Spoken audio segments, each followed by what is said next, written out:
Tonight, the story of one lone hospital accountant from Whitefish, Montana, James Alderson, who blew the whistle on the hospital giant Columbia HCA for allegedly cooking their books. That company's stunning rise is already a business world legend. From just 2 Texas hospitals, Columbia catapulted in a few short years into the world's biggest hospital chain. It made quick millions for Wall Street and revolutionized the hospital industry. And then suddenly the party ended. Indictments followed. The company's top management was fired. Hospitals were sold off. And now Columbia HCA and its former corporate cousin Quorum Health face fines and restitution of possibly $1 billion for allegedly cheating Medicare. This is the accountant, Jim Alderson, who blew the whistle on what may become the biggest Medicare fraud case ever. His attorney is Stephen Marr, a former federal prosecutor in San Francisco. In a simple sentence, what's this case about? This case is about good old-fashioned fraud, lying for money. The largest healthcare providers in the country lied to the government and got reimbursement they weren't entitled to out of the Medicare program. This is not a case of hospitals overbilling patients for surgery or for medicine. It's about hospitals overbilling the U.S. government for the overall cost of caring for Medicare patients, from building costs to nursing care. And 3 months ago, that's exactly what the Justice Department accused Columbia HCA and Quorum Health of doing, looting the Medicare program for more than a decade by padding their expenses on what are known as Medicare cost reports. This was not a case of honest disagreements about gray areas. This is a case about systematic and persistent false claims submitted to the government year after year over the course of hundreds of hospitals. And now we come to that lone accountant, James Alderson, in a remote Montana town at a tiny hospital where he decided to take on the nation's healthcare giants. I knew I was up against some big odds. Jim, did you really think that the huge Justice Department in Washington, D.C., with all the important stuff it has to attend to, would listen to one man with no lawyer driving a 9-year-old car from Whitefish, Montana, claiming that the United States hospital industry was corrupt at its core? I believed it because I had the documentation. Alderson's unlikely saga began in Whitefish, where he and his wife Connie quietly raised their 2 children. It was home for 17 years. It was a sleepy little resort town on a lake when we moved there. It was a paradise. In 1990, Alderson had been chief financial officer at North Valley Hospital in Whitefish for 6 years when the hospital decided to retain Quorum Health, a huge hospital management company, to take charge. Alderson was at the hospital helping prepare what is called a Medicare cost report, which explains to federal auditors how the hospital has spent Medicare's money, when one of Quorum's managers Came into the room and made a little bit of small talk. And then he asked me if we do just one cost report. Alderson told him he prepared only one. And he says Quorum's manager then told him Quorum always does 2 reports. We do one that's called an aggressive report, and that's the one we send into the government. He used the word aggressive? Yes. Uh-huh. And then we do a reserve report. the reserve report is more conservative with fewer expenses claimed. That report is held in reserve at the hospital so accountants there know how much money they would have to return to Medicare if they got caught using the higher figures. They wanted you to sign off on 2 sets of books, in effect. As it turned out, yeah. You just were not about to do it. That's correct. And you lost your job. I did. We lost more than a job. We lost a lifestyle. We basically lost our home. We've had other houses, but I think if home is truly where your heart is, that's still in Whitefish for all of us. He was right. He should have said no. And he paid the price for it. Nicholas Bordeaux is a former Medicare auditor who knows the Aldersons. How did you meet Jim Alderson? I audited as an auditor Jim Alderson's hospital for several years. Did you have any trouble with his Medicare cost reports? None. It was usually considered a waste of time to go to that hospital. Because? Because we never found anything. He was a good accountant. He was an excellent accountant. Excellence aside, Alderson was out of work. And with only one hospital in Whitefish, he was forced to go to work for less money at a hospital 250 miles away. So you had to leave Whitefish for a job in a smaller hospital, smaller town, uprooted from the town where you raised your kids. Tough stuff. We were in the was tough. expensive years, too. We had a daughter who had just started college at the University of Montana. Our son is entering high school. But Jim Alderson kept wondering, kept stewing about those two sets of books.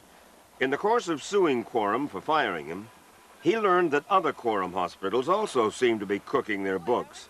And later he discovered that some hospitals not affiliated with Quorum might be doing it too. Be things like interest expense that they knew was non-allowable. An entire floor of a hospital was vacant, and yet they would show that as being used for patient care. Things like community relations and advertising that Medicare says we don't pay for. And besides, the chances of a hospital getting a full audit are small to begin with. Fewer than 15% ever get audited. If, up until now, you got caught, what usually happened was you paid the money back without interest, only. So, In now other this is- words, well, you caught me. So here's the money, but no interest. Right. So You're joking. that's absolutely how it works. Nicholas Bordeaux, after seeing what Alderson had uncovered, agreed that some of these accounting methods appeared suspicious. Didn't the hospitals worry they'd get caught? Apparently not. They took action to keep the documents confidential. What do you mean? They would stamp them confidential, do not discuss, or release to Medicare auditors. When I saw that, I was just incensed. I was angry because there's no such thing as a confidential document from a Medicare auditor. Congressman Pete Stark, a California Democrat, is astonished that hospitals might be using two sets of books. Hospitals are defending this practice as being common in the industry, and they say there's simply nothing wrong with it. Well, I suppose there's nothing wrong with it if they don't do anything with the second and third and fourth set of books, if they're doing it for practice. The fact is there's one way to keep a set of books. That's the right way, according to the law, reporting it straight up. If they're unsure, they can come and ask. They can get professional advice. But to keep two sets of books on the theory that they'll try the inflated set to collect and fall back to the honest set if they get caught is a crime. Jim Alderson thought so too, but he didn't know what he could do about it.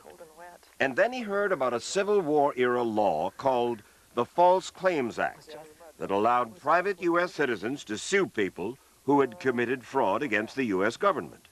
You drafted your own complaint Yeah, without a lawyer. without a lawyer. It's an incredibly courageous move. It's a very brave thing to do. Why? He's taking on this huge corporation with all of its attorneys, pro se, by himself. It was a monumental move. Soon, the two of them, Alderson and Bordeaux, were on a plane to Washington, at Alderson's expense, to convince Justice Department lawyers to join Alderson's lawsuit, which is permitted under the False Claims Act. When these two Montanans showed up at the Justice Department in Washington, what was the reaction? We were not given a lot of credibility at first. So, what did they tell you? Don't call us, we'll call you? The response was non-committal. But to their surprise, they had persuaded the Justice Department to take action. And not long after, government subpoenas were served and later search warrants were executed on dozens of hospitals across the country. But the investigation took years. This case was under seal for years. It was like he was living in the witness protection program. He couldn't talk about this to anybody because Justice Department didn't want it getting to the media.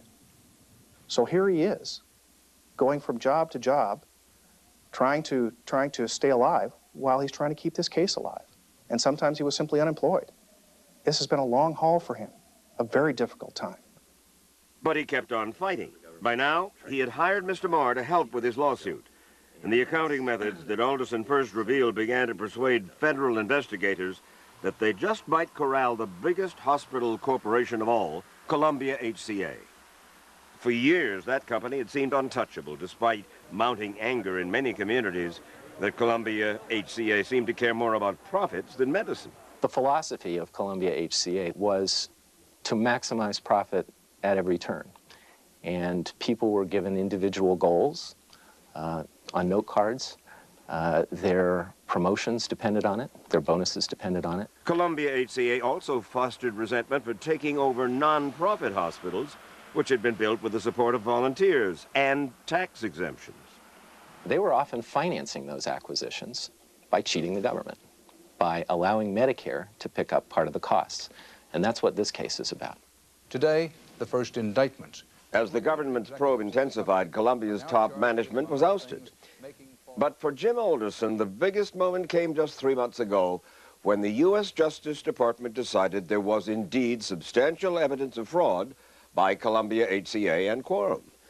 The Justice Department joined Jim Alderson's lawsuit, and in doing so revealed for the first time Alderson's crucial role in helping uncover one of the biggest health fraud cases ever. That was one of the neatest things when you see that Department of Justice seal coming through the fax machine, and all of a sudden I thought, it's there. Of course, we wanted to talk to Quorum and Columbia HCA about allegations that they'd engaged in fraud, but neither would appear on camera. Quorum did give a written statement. We have tried our very best to follow all the applicable rules in seeking Medicare reimbursement. And Columbia HCA said their bookkeeping method is a common industry practice, not designed to cheat Medicare. Dr. James Bentley of the American Hospital Association said he's unaware of any fraud on the part of Columbia or Quorum, but he acknowledges he hasn't seen all the evidence. You have not seen financial records of hospitals that have been stamped confidential, do not disclose or release to Medicare auditors. I'm unfamiliar with that practice. Speculate as to why they'd put it on there. I have no idea why that would be added. You'd be surprised if we were to show you such a document. As I say, I've been in hospitals for 30 years. I've never seen a hospital that had that on a document. Well, maybe he's never seen one, but we have. If Alderson's lawsuit succeeds, the government could recover in excess of $1 billion in fines and restitution. And under the False Claims Act, that would make Jim Alderson an instant millionaire. I want everybody in the business to think about it and think, boy, I could be on the side of the good guys and win, or I could play with the bad guys and go to jail. Worth it, the 7 years? I honestly can't answer that now. There were some tough times. Knowing what I know now and knowing how long it's been, I'm not sure that I would have ever agreed to it. I don't think that any amount of money is going to take care of what we went through. Is he a zealot? Not in the way that most people use the term zealot. He's not fired by some deep ideological flame or desire to change the world. Yeah. I think a better word would be tenacious. Somebody with a solid and core belief that this was wrong and a determination to do something about it. And it's a truly amazing example of how one man can make a difference.